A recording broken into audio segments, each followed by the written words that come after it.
dua pelaku curanmor di Bandar Lampung gagal beraksi usai terpergok warga. Namun salah satu pelaku melepaskan 6 kali tembakan untuk menyelamatkan rekannya yang tertangkap saat beraksi.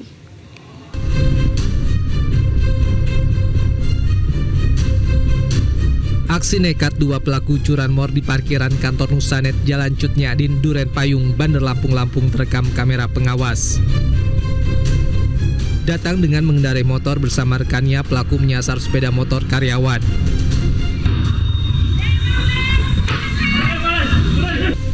Namun aksinya terpergok dan digagalkan oleh pegawai yang sudah mengawasi lewat kamera pengawas.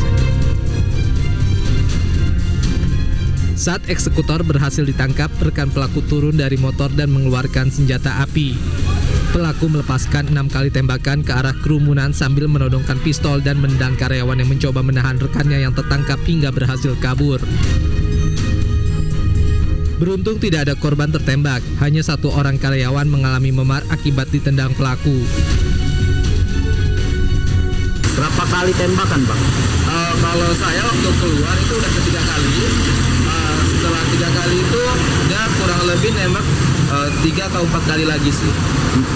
Berarti pistolnya. Jadi kurang lebih sekitar 5 atau 6 dia nembak itu. Ya. Itu sempat nodong ke kawan-kawan juga ya, Bang? Ya, nodongin ke orang-orang biar ngelepasin temennya itu. Polisi masih melakukan penyelidikan dan memburu para pelaku yang aksinya meresahkan warga. Seorang pekerja bangunan di Kota Serang, Banten tewas tertimpa beton rumah yang sedang direnovasi. Korban tewas setelah mengalami luka parah pada bagian leher.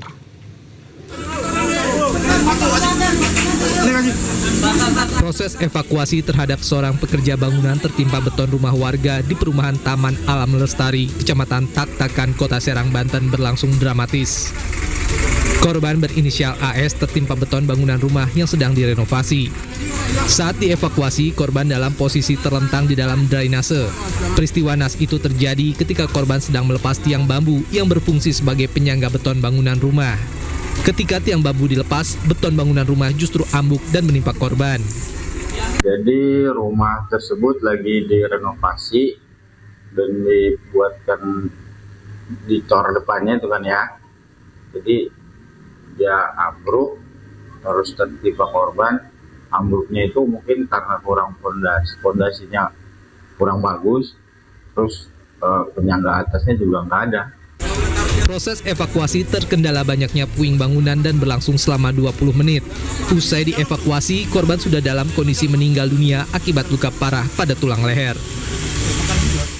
Pemirsa, 4 kurir narkoba antar provinsi ditangkap BNN dengan modus truk towing mengangkut sebuah minibus. Selain pelaku, petugas berhasil mengamankan 8 kg sabu yang disembunyikan di dalam minibus.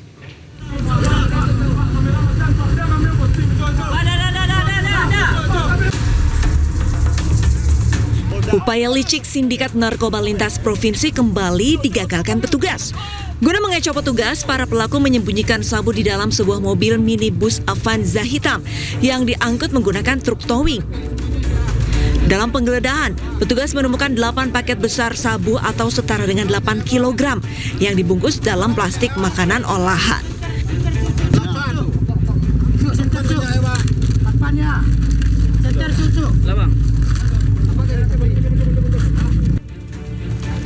Rencananya, sabu yang dibawa dari Sumatera Selatan ini akan diedarkan ke berbagai wilayah di Sumatera Barat.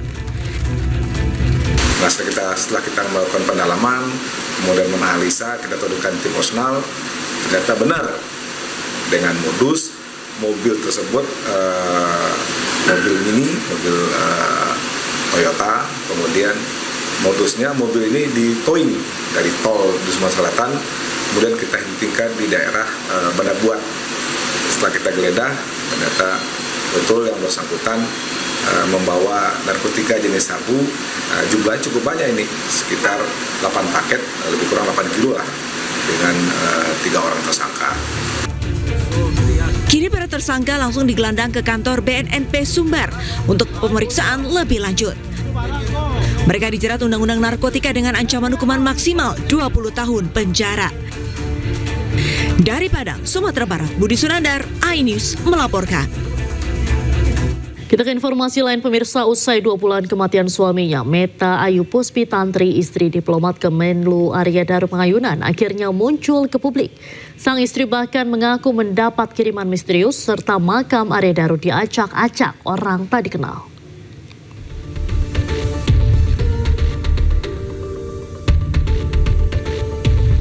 Hingga saat ini, penyebab kematian diplomat muda Arya Daru Pangayunan masih menjadi misteri. Keluarga menemukan berbagai kejanggalan dalam kematian ADP. Tidak hanya itu, Meta Ayu Puspitantri, istri ADP, mengaku mendapat kiriman styrofoam yang belum diketahui maksud dan pengirimnya. Awalnya Meta berpikiran kiriman tersebut ditujukan kepada anaknya untuk hiburan. Meta juga mengaku bahwa makam almarhum suaminya diplomat Arya Daru Pangayunan juga sempat diacak-acak oleh orang tak dikenal. Itu kan hasil amplop, tapi Mbak merasa terganggu apa enggak sih? Begitu? Apa mengganjal ya? Mengganjal. Mengganjal ya, karena biasanya kalau saya sebagai ibu yang berkutat di toko alat tulis anak-anak, itu bentuk seperti itu tidak umum. Oke. Iya, bentuk gabus seperti itu. Biasanya kalau yang kita beli langsung ada di toko alat tulis yang biasa saya datangi, itu biasanya hanya bulat-bulat saja. Gitu. Saya pikir saat menerima pertama itu, kiriman itu dari temennya anak saya yang bertujuan untuk menghibur anak saya. Tapi ternyata bukan gitu. Jadi masih bertanya-tanya siapa yang mengirimkan. Jadi sampai saat ini pun belum ada yang. Nah kalau terkait itu Mbak, yang makam katanya sempat di apa ya? Mungkin diacak-acak atau diganti bunga atau apa, itu memang pernah ada. Pernah ada. Dan sampai sekarang nggak ada tahu juga siapa yang. Nggak tahu. Keluarga ADP meminta penyelidikan kematian ADP dilanjutkan dan diambil alih Mabes Polri.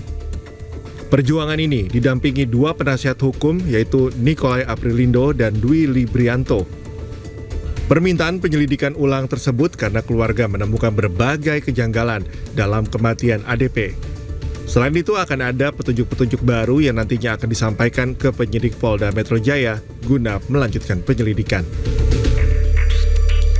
Keluarga mencurigai ada kejanggalan dalam kematian Arya Daru. Sang istri juga menceritakan soal aplikasi WhatsApp Arya Daru yang tiba-tiba centang 2 setelah ponselnya dinyatakan hilang. Selain itu, akun Instagram Arya pernah tiba-tiba aktif padahal sebelumnya tidak bisa diakses.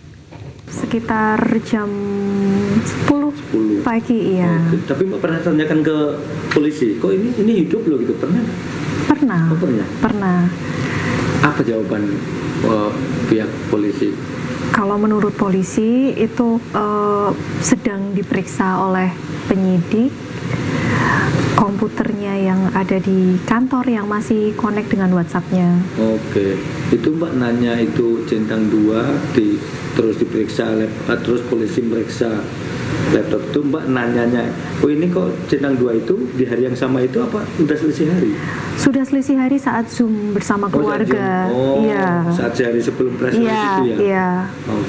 Nah kalau yang soal apa selain WA centang 2, kalau nggak salah ada medsos juga, Instagram nggak salah? Iya benar itu. Iya, saya pernah coba masuk ke Instagramnya, itu tidak bisa. Karena sudah ada keterangan sudah tiada gitu. Yang intinya seperti itu. IG-nya canggih banget tahu. Itu. Nah, saya juga bingung gitu. Apakah itu berdasarkan laporan atau bagaimana, saya juga kurang tahu. Setelah itu saya tidak pernah mencoba masuk lagi. Kemudian ada yang saya lupa menyampaikan ke saya, siapa itu kok IG-nya aktif. Kemudian saya coba masuk lagi, saya coba lagi, itu masih nggak bisa masuk lagi. Kemudian saya kembali ke Instagram saya, IG-nya memang aktif. Gitu. Nah, itu setelah berapa hari berselang dari? Sudah lama ya. Itu udah lama. Sudah lama. Agustus. Berarti kejadian Juli ya. Juli. Nah kalau yang itu, Mbak benar memang ketika malam sebelum paginya ditemukan Mbak itu sempat nelpon polsek. Betul. Sudah berapa kali ya? Banyak.